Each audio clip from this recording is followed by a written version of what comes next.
morning, boys and girls. I hope you are all well today. It's the end of the week, so I hope you have a lovely weekend. I have a special guest. I won't be doing the lesson today. We've asked my husband, Steve, to talk to you about parrots because he loves parrots and really enjoys talking about them. Good morning, everybody. So teacher Vanessa has asked me to tell you about parrots. So, did you know that there are over 370 types of different parrots in the world? And you find parrots across the globe really, but they mainly are in the warmer parts of the world.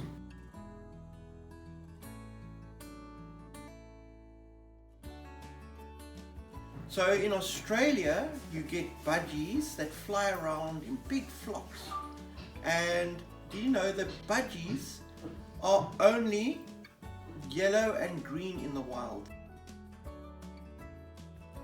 Now you also get lots of different types of parrots in Africa and in South America in the Amazon jungle.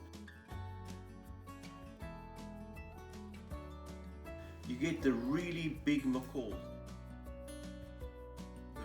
The bright red ones called the scarlet macaw, and the blue and yellow ones as well.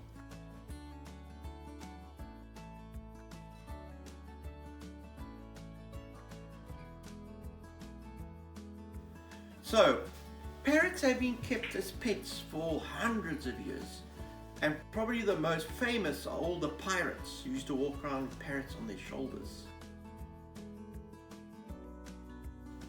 So, parrots are mainly famous for their ability to talk. Milo, is it very cute? Yeah. What? You're a very pretty bird, aren't you? You're the prettiest bird. You are a good boy. You're a good boy. But they don't actually know what they are saying. They are just mimicking or repeating what they hear. So a parrot will make phone call noises. Trey Turner always plays to the whistle. Love to get that last shove in on anybody you get, but It'll make dog barking noises.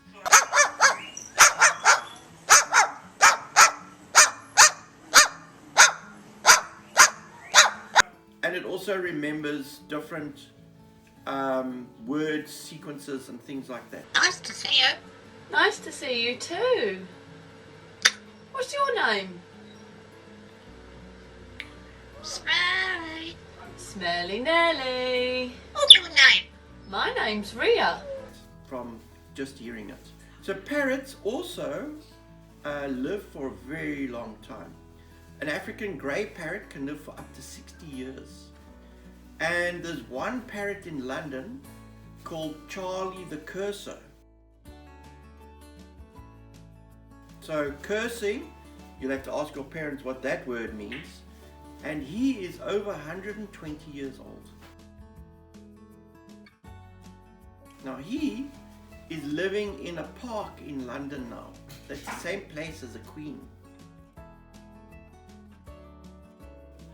I really hope that Charlie the Curser doesn't end up meeting the Queen and say a naughty word. That would be very awkward, wouldn't it? Okay, so another parrot type that's very unusual is something called the Kaka. And that parrot lives in New Zealand. And it's unusual because it's a flightless parrot. It can't fly. And also, it's a nighttime bird. So it comes out at night and does its thing at night, eating food and stuff. Unfortunately, there's only about 200 of these left alive. But New Zealand have moved them all to a deserted island off the coast of New Zealand where they are looked after very carefully to make sure that they survive. So South Africa also has a few parrots.